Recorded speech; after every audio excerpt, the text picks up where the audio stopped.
Okay, this is going to be our third video in our capacitance series, and in this video we're going to be looking at energy storage in capacitors and in electric field energy, or we're going to be looking at electric field energy, I should say.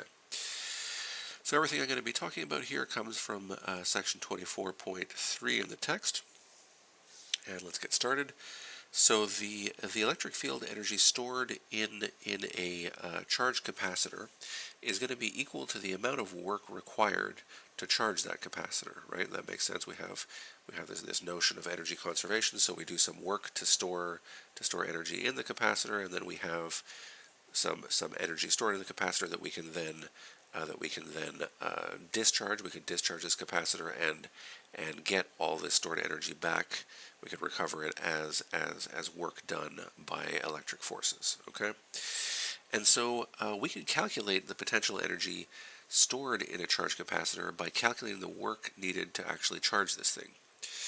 If we charge a capacitor and it has some charge Q and a potential V, then we know that these variables are going to relate to each other through the equation that we have here. We've seen this equation before. Okay. Now let's so basically what we're trying to do here is build up this idea of seeing the energy stored in a capacitor by looking at the work done to charge this capacitor, and that's kind of what we're trying to do here. So let's now let lowercase q and lowercase v be the charge and the potential difference at some intermediate stage during the charging of this capacitor. Okay, so then we end up with the equation that we see here. Our lowercase v is equal to lowercase q over c, and we're going to be looking at this dW, and this dW is the work required to transfer an additional element of charge dq over this potential difference v. Okay, so what is our dW going to be? Well, our dW is going to be the small change in work, which is going to be equal to this tiny chunk of charge that we're going to be moving across this intermediate potential difference. Okay, and so we can rewrite this expression as q dq over c using this expression that we have over here. And then what we want to do is we're going to want to integrate over the work that we're doing. And these limits might look a little bit weird to you guys, but basically the way that we're trying to do this here is we're trying to find what the total work done is by integrating all these little chunks of work in moving all this charge onto our capacitor. So probably the best way to see it is the second equation that we see here. And so what are we doing? We're trying to integrate q dq. We're trying to integrate this small, basically this small dW, but we're integrating this charge such that we're moving all the charge that we didn't have on the capacitor onto the capacitor plate. So we start off with some charge Q, and we're going to end with no charge because we've moved it all onto our capacitor. So we're doing this integral. We have this constant, our capacitance, out front. If we do the integral, we end up with this expression here. Okay, and so this is telling us how much work we would need to do to charge our capacitor of capacitance C with a charge Q. Okay, and so because we're doing that amount of work, we know that we have that amount of potential energy stored in this capacitor. And if we set the uncharged capacitor to have our zero potential energy, then we know that the work done in charging it gives us a potential energy U. Okay, and so we can see these expressions for U that we generate down here. This is the first one that we just came up with above. So this is the potential energy stored in the capacitor, which is equal to the work that we did in moving that charge onto the capacitor plates. And this is the integral that we just did up here. And then if we just make use of this equation that we've seen before, where our charge is equal to our capacitance times our potential difference, we can write it in a couple of different ways as we see here. So our first expression again is just giving us that our potential energy is equal to the magnitude of the charge that we have on each plate squared over twice the capacitance. In the second version here, we can see that our potential energy is equal to 1/2 times our capacitance times the potential difference between the plates squared. And finally, in this third equivalency here, we can see that we have our potential energy equal to 1/2 times the charge on the on either of the plates times the potential difference between the plates. Okay, so we have three different ways of expressing our potential energy, and we're going to make use of these depending on what problem we're trying to solve, sort of what fits the problem best, right? So we definitely want to have these equations all at our fingertips. Okay, and so I'll refer back to these equations 24.9 later, and we're definitely going to use them. The textbook then goes on to talk about applications of capacitors and sort of large amounts of energy stored in capacitors. They talk a little bit about things like flash photography, that the flash in a camera will have a capacitor that charges up and then releases all that charge to produce this large flash. But I think I won't go into too much detail about all these different applications. One of the most interesting ones that they talk about, and this is a picture of it, is this Z machine, and I call it Z machine because it's in the U.S. and so they'd probably call it Z machine down there. And this thing would be located in New Mexico at a facility there. I think it's is it Sandia National Laboratories or something like that, and they do experiments there in nuclear fusion, right? So they're trying to do these different experiments, and basically the point of this is that they use these very, very large capacitors there. They store up something like 1,000,000 joules of energy in these huge capacitors, and then in a tiny fraction of a second they release all this energy, and for that moment, I don't have the numbers in front of me, but I remember something like this thing is outputting something like 10 to the 14 watts of power, which is something like almost 100 times the power output of all the electric power plants on Earth for that tiny split second, right? So it's kind of interesting, and there are a number of other interesting applications of capacitors in our sort of everyday life, but I thought this was kind of a cool picture, so I wanted to put it up there. Okay, so let's keep moving here. We're going to be talking also about the energy associated with electric fields, so electric field energy. And so we could by moving charge against the electric field between the plates of, say, a parallel plate capacitor, we could move charge from one plate to another, and we could charge the capacitor that way. So if we think about doing things in this way, like we're ripping charge off of the bottom plate and moving it against the electric field and jamming it into the top plate, if we think about it like that, we can think about the energy being stored in the field between the plates. Okay, so if we keep that idea of storing energy in the field between the plates by moving charge against that electric field and moving it to the opposing plate, then with this idea in mind, let's calculate the energy per unit volume of a space between parallel plate capacitors. Okay, so let's let A be our area of each of these plates, right? Then we're going to let D be the separation between the plates. Then from equation 24.9, which we just looked at a few moments ago, the total stored potential energy is going to be this expression here, which was I think the second equivalency that we had there. One of them is this value, and then the volume of the area between the plates is just going to be the area of the plates times the distance over which our electric field extends, the distance between the plates, right? And so the energy density, which we're going to give this symbol lowercase u to, is going to be given by the expression that we see here, right? And so what are we sort of doing here? We're just substituting in these values here, okay? And so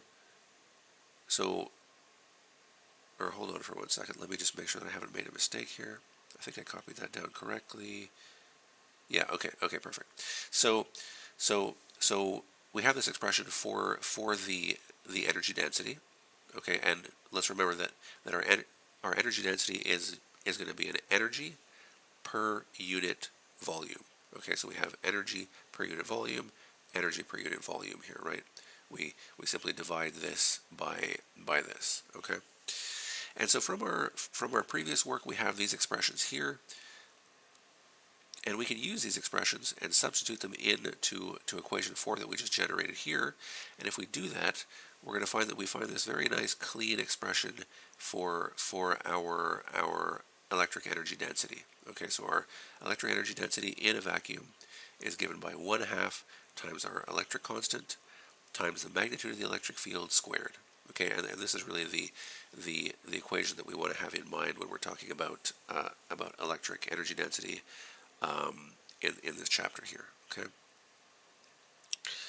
so we can see that in this expression, there's no longer any sort of mention of the area associated with our capacitor plates or the distance between these plates, right? All these sort of geometric factors have fallen out, and now we have this very general expression that doesn't seem to matter what kind of capacitor plates we're talking about, giving us the energy density associated with this electric field. And this, in fact, is a very general expression. We're going to see it come up again later in the course if we have time. But for now, we can think of this as a very general expression that gives us the energy density for any electric field configuration in a vacuum. Okay, so anytime we see an electric field, we could associate some electric energy density with it. Okay, and so that's the equation we would use to associate that energy density with it. So maybe the best way to continue here is to start looking at some examples. Let me just make sure that I haven't made any notes. If I have, I'll save it, but I haven't, so we can keep going. Okay, so the first example we're going to be looking at here is 24.7 from the text, and I've just copied this directly out of the text. And so really this is the figure 24.12 that they're talking about. So we connect a capacitor C1, which has a capacitance of 8 microfarads, to a power supply. We charge it to the potential difference that we see here, so we charge it to 120 volts, and then we disconnect it from the power supply, and so we're left with this picture that we see here, right? This circuit here is not connected. Okay, so our switch here is open, so it's not connected, and we want to know what is the charge. So capital Q naught on C1. Then in B, we want to know what is the energy stored in C1. In part C, we want to know, we want to see capacitor C2 has this capacitance. It has a 4 microfarad capacitance. It's initially uncharged. We're then going to close our switch here. And after the charge is no longer flowing, so after the whole thing has reached equilibrium again, we want to see what the potential difference across each capacitor is, what the charge on each capacitor is, and then in part D we want to see what the final energy of the system is. So we have a bunch of different things we want to figure out here. Let's get to it. I'm going to try to leave the picture on the screen here. Hopefully I can remember what we're trying to answer. So in part A, we're looking at the charge basically we're looking at Q0, so the charge on our capacitor plates here before we close our switch. Okay, and the way we're going to find that is from this equation here. This is just going to tell us that Q naught is equal to C1 times V naught. Okay, and V naught is going to be our potential difference across these capacitor plates before we shut the switch. So those are just the values that we're given. We can substitute in for those right away. That's going to give us 8 microfarads times 120 volts, and if we do the calculation, we're going to end up with 960 microcoulombs. Okay, let me just pause this video and blow my nose really quick. Okay, In part B, what are we looking for? We are looking for what is the energy stored in C1. Okay, so in part B, we want to know what the energy stored in C1 is.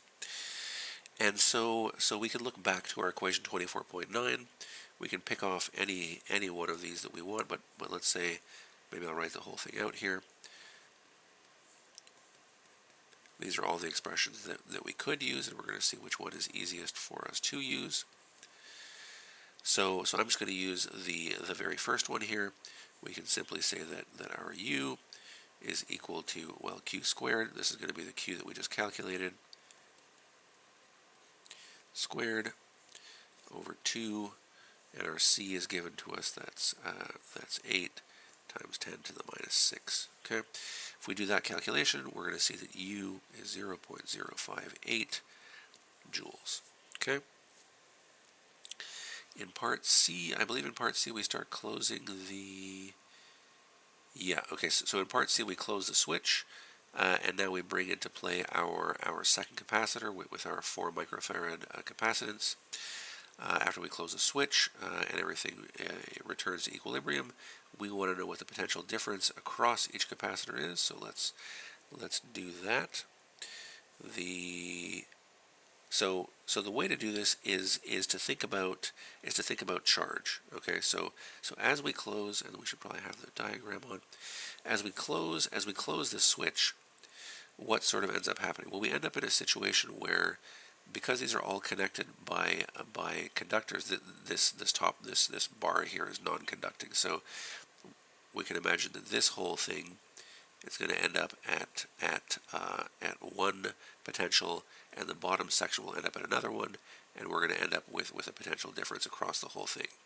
Now, what is that potential difference? Well, to get at that, we're going to want to look at sort of what the charge is going to be on these things. Okay, so we open, well, I should say we close this switch, and then our charge Q naught is going to be split over C1 and C2, right?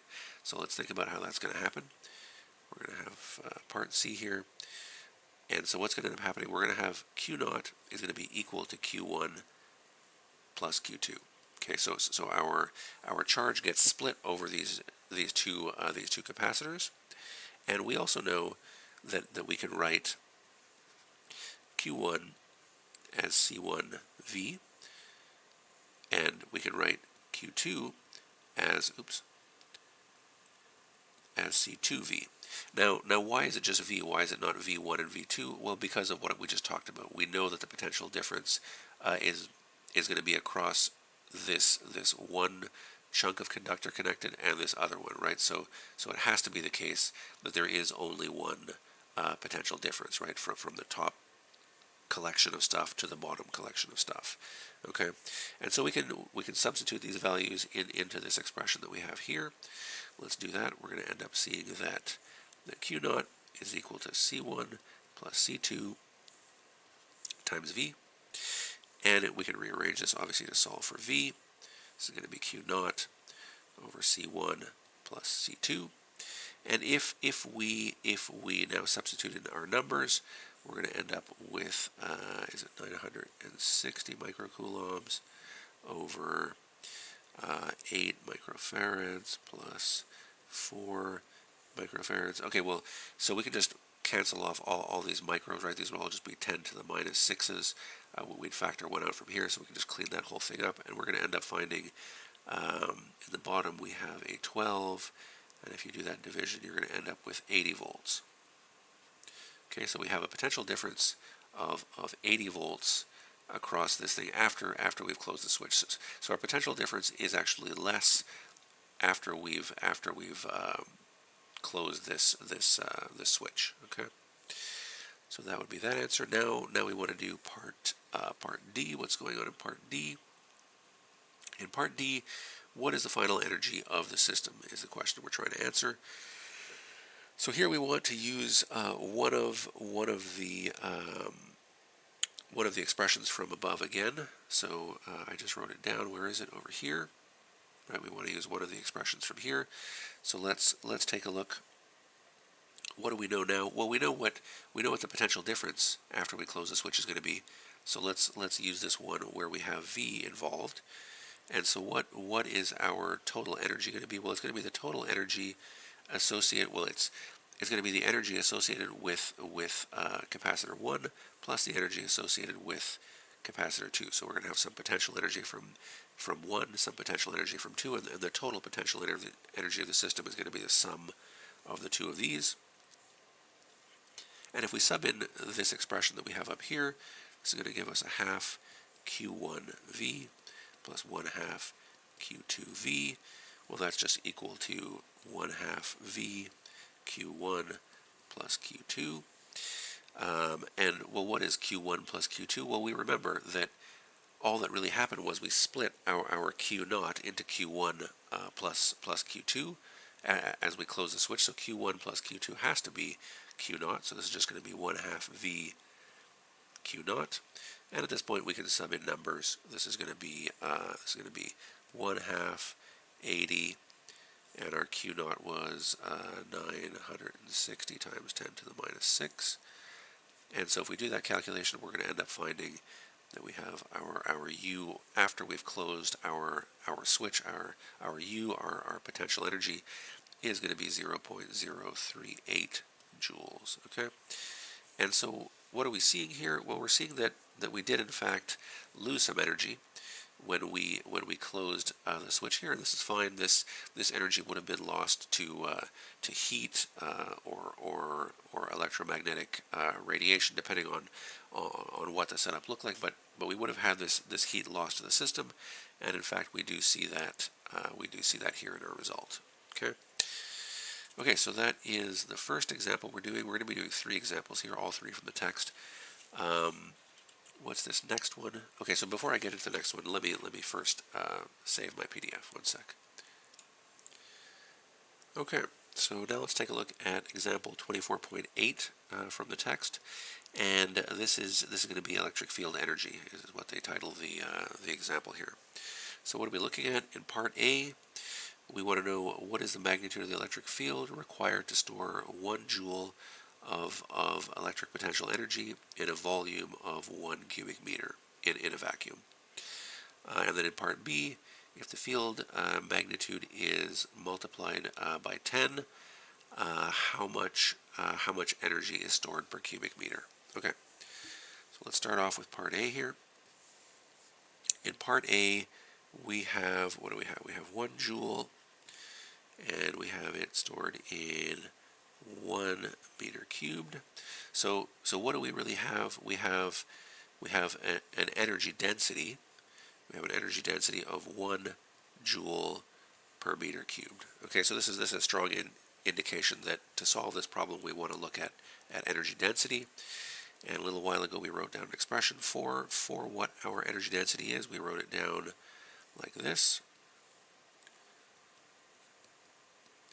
Right, this is just our expression from up here, 24.11.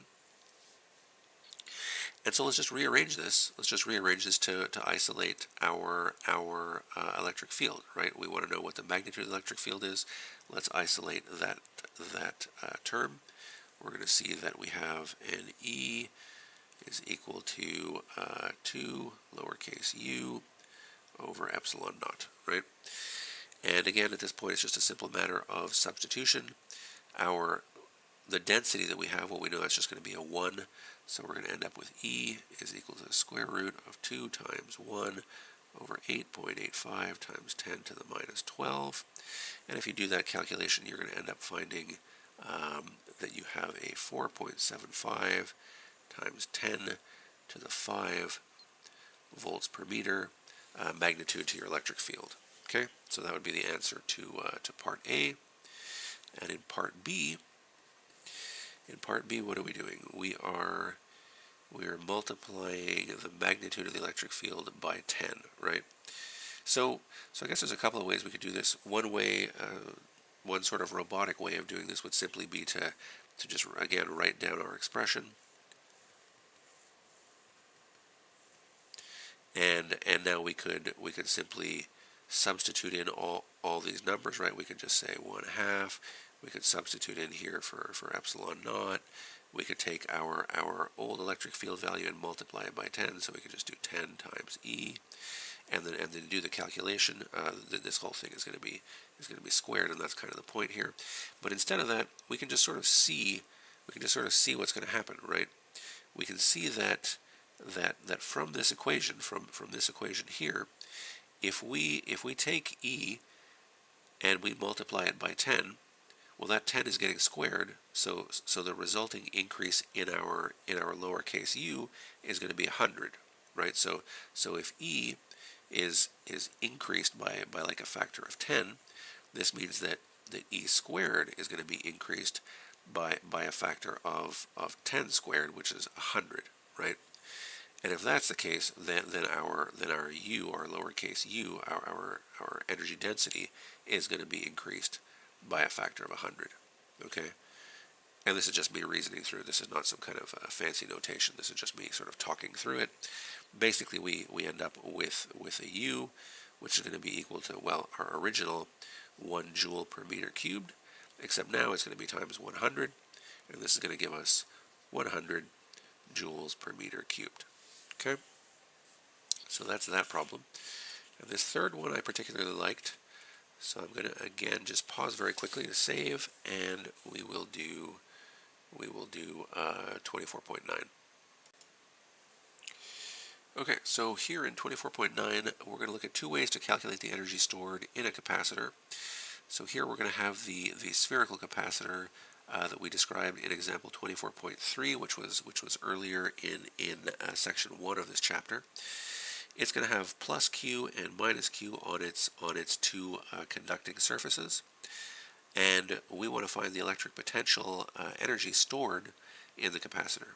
In part A, we're going to do this by using the capacitance that we found in example 24.3, and in part B, we're actually going to integrate the electric field density, or energy density, I should say, U, to find our answer. Okay, so maybe what I'll do here is kind of draw it out. So let's remember that we're talking about, and there's going to be a lot of circles here, so it's going to be kind of hard to draw. But in cross section, we're looking at a capacitor that has an outer shell and some inner shell, right? And we're going to have some charge built up on the inner shell. Let's say this is our positive, or how did they do it here? They said that it has a charge plus Q and minus Q on its inner and outer shell. Okay, yeah, so plus Q on its inner shell, minus Q on its outer shell. They're going to be equal, so this is going to be minus Q, this is going to be plus Q, and we're going to have some radii here, right? We're going to have some inner radius. I believe we called this inner radius RA, and outer radius RB, and then we're going to be needing to make use of a Gaussian surface for the second part of the question, which we're going to call this R, and R will be variable, right? So let's start off. We could easily go back and look up the result that we found in 24.3, but I have it here. And so in 24.3, we found that the capacitance for this setup would be equal to Q over V. But what is Q over V here? Well, this is going to be 4 pi epsilon naught, and we kind of cleaned it up a little bit so it looked like this: RA RB over RB minus RA. Okay, so this is just a result from 24.3. So now we want to find what the potential energy associated or stored in this capacitor is going to be. We know we have a number of expressions we can do that with. We have either this one, or this one, or this one, whichever one works best for our needs in this problem. In this case, because we have C, and we know we're talking about Q, so we kind of have Q, we're going to use this one. So let's do that. Using this expression, we will find U. Okay, so we have U is equal to Q squared over 2C. Well, that's just going to be Q squared over 8 pi epsilon naught RA RB over RB minus RA. We can clean this up a little bit, but not a whole lot, and we're going to end up with a U equal to Q squared over 8 pi epsilon naught RB minus RA over RA RB. Okay, so that would be our result, doing it the way they want us the way they want us to do it in part A. In part B, they want us to integrate the electric field energy density, our lowercase u, over this volume, right?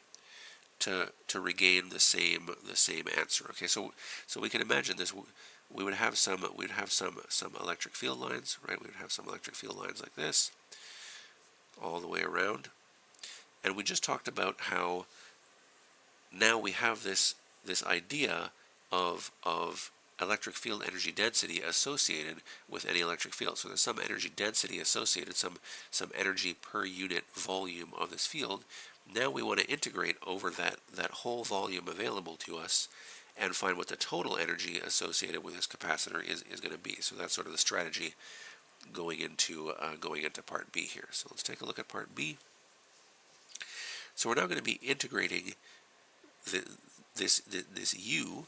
So let's write down what our U is. So we know that our lowercase u, our electric field energy density, is this expression here. Okay, and we know that for our Gaussian surface here, as it's increasing in radius r, and it's going through this electric field, well, this electric field caused by this inner surface of this spherical capacitor is just going to look like a point charge to it, right? So we know that our E here is really just going to be Q over 4 pi epsilon naught r squared, right? And if any of us are rusty on this, we should look back at our section on Gauss's law, where we're just looking at this Gaussian surface increasing in size from RA to RB, right? So we're gonna follow this thing as it grows from RA to RB, but we have to be careful because it's not constant, right? This electric field is dropping off quickly as R gets larger. So as our Gaussian surface gets larger, we're going to have less and less contribution. So we need to integrate from RA to RB to really get this this full contribution to our potential, to our electric field potential energy here. Okay, so let's write out U one more time. I'm going to substitute in for E here and do all the squaring. So we're going to have 1/2 epsilon naught. If we square our E, we're going to have Q squared over 32 pi squared epsilon naught squared r to the 4th. One of these epsilon naughts is going to cancel. We can get another factor down here, and it's going to end up giving us U is equal to Q squared over 64 pi squared epsilon naught r to the 4th. Okay, so we need this, and now what are we sort of doing with this? Okay, like we said, r is not constant, so r is going to be changing, and so our u is going to be changing as we increase r. So what we want to do is we want to integrate to find our total potential energy stored in this capacitor. That's going to be equal to the integral of our energy per unit volume. This is our potential energy per unit volume times, well, the volume over which we're integrating this thing, right? So little chunks of volume. So we're going to look at each little piece of volume as we're going outward, and picking up all these contributions times the energy, the potential energy density at that point. Now we're lucky here again. We have a number of symmetries. This thing doesn't vary in any sort of angles, right? It's only varying as r is increasing. So all we need to do is integrate over increasingly large shells, right? So we're integrating over this volume, but we don't have to break this up into tiny little pieces. We're breaking it up into these spherical shells of increasing size, because this thing only depends on r. It doesn't depend on any other angles, right? So So if we do this, we basically just need to be thinking about what the area of each of these shells are and what the thickness of the shell is, right? So that just means that our dV is just going to be the area of one of these shells. Well, we know that's just the surface area of a sphere times the thickness of that sphere. Well, the thickness here is just going to be dr, right? We're integrating over infinitesimally small, well, infinitesimally thin spherical shells. So we're just building up these shells from RA all the way to RB, right? So if we substitute all this stuff together, we're going to end up with an integral like this. So we need to do u is going to be the integral running from RA to RB of all of our u that we wrote down before, this lowercase u. It's going to be q squared, q squared over 64 pi squared epsilon naught r to the fourth times our dv now. This is going to be 4 pi r squared dr. Okay, and we're integrating over r, obviously. Okay, so let me add another, or will I need it? Yeah, probably or maybe I won't need another page. So let's rewrite this one more time, but we can clean this up. So we'll clean up some of these constants. One of these pi's are going to go away. 2 factors of r are going to go away.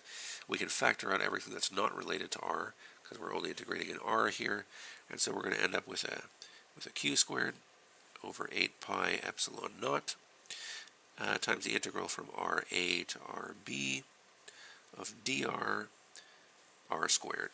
Okay, and so this is pretty simple integral to do. This is just a sort of inverse polynomial situation going on here, and so we end up with same constant out front. Once we do the integral, we're going to see that this is just minus r to the minus 1, so it's just minus 1 over r basically. And we need to evaluate this at RA and RB.